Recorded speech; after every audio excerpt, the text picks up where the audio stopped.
We assume that we know this location from the previous frame, which is denoted in green here, and now we want to go from the green frame to the new location in the frame we see right now.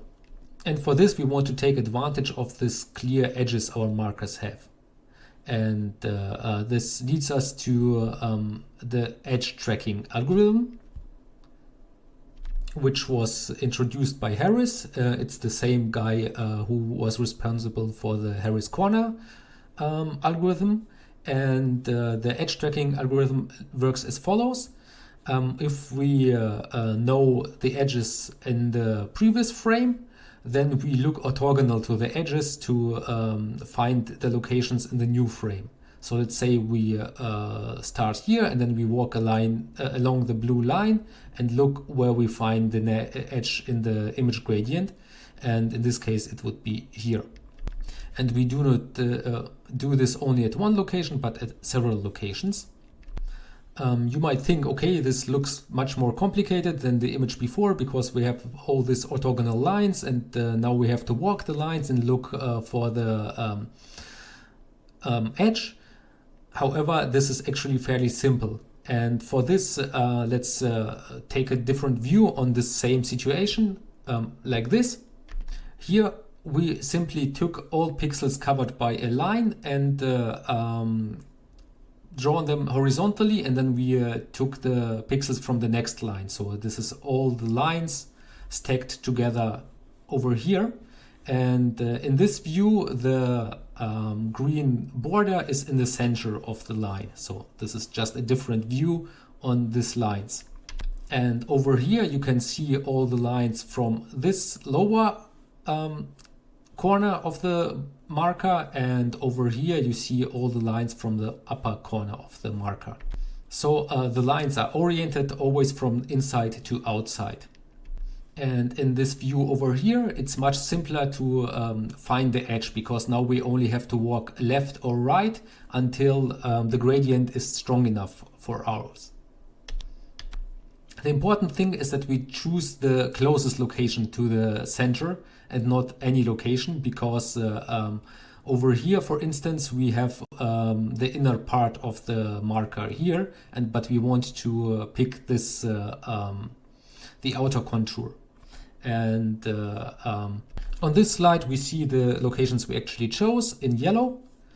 And as you can see, we picked the correct ones, except over here we picked the inside of the marker, which was wrong. But nevertheless, we can now use these yellow pixels and draw them in our camera frame, because there's a one-to-one mapping between the lines over here and the lines over here. Like this. So our new situation is that we know for all 2D locations from the previous frame, the new 2D locations in the current frame. And if you recall, we know the 3D locations of the marker corners as well. This means we can also interpolate the 3D locations along the edge. So we now again have a simple perspective endpoint problem where we have this yellow 2D measurements and the origins of the blue lines. We know the respective 3D coordinates as well.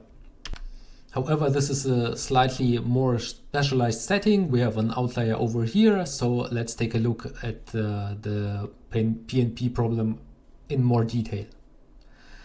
Because we have outliers, we must use a robust function, and the only robust function OpenCV currently offers for this is the PnP ransack method, which does ransack with all the correspondences you give it. However, this is rather slow because it computes the solution from scratch for each ransack iteration.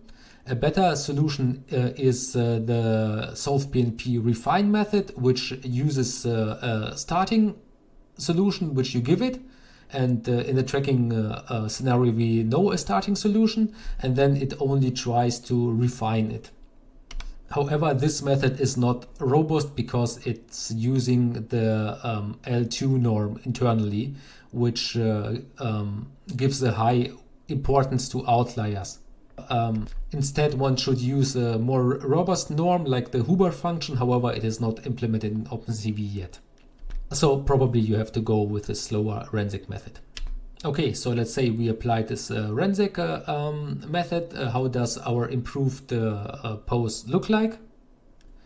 It looks like something like this. Now our green marker contour moved here, and as you can see, it's not quite exact. One of the problem is that the orthogonal direction to the contour is not quite valid with the marker. So what can we do about it? Well, we can use this solution and start over again like this, and simply do another rapid iteration. And because we are now closer to the true solution, it will give us a better result, as you can see here. And this one is pretty good already after 2 rapid iterations. And actually, the computation we did so far is far less than we had to do to detect the marker initially. And this pays off, especially if you have high resolution images. The nice thing about the rapid approach, though, is that it extends naturally to 3D objects and is not restricted to these 2D markers.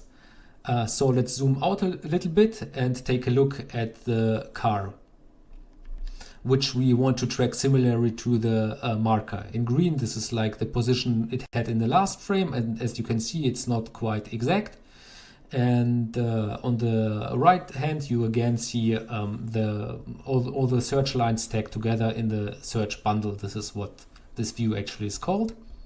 And if we do several rapid iterations, 5 in this case, we end up here, where the car 3D model is much better aligned with the camera frame.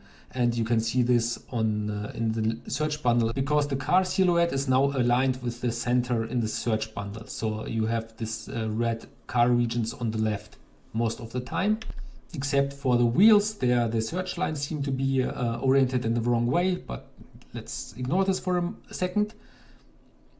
If we can assume that all the inner regions of the car are on the left and all the background regions are on the right, we can now improve upon Rapid by taking advantage of the appearance. Like so far, Rapid only cares about the gradient intensity, so it does not matter whether it's a gradient between white and black or white and red.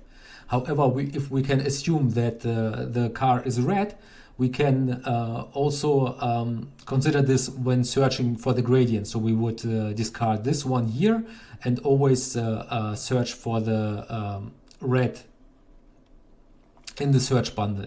And this is actually the direction where the more recent approaches which build upon Rapid go. They try to segment this search bundle into inner parts and outer parts. And like most current approaches do this by color. They compute histograms on the inner regions and on the background regions to separate this two. But the goal was only to give you an idea how Rapid works, and this is why we will not cover any more advanced approaches.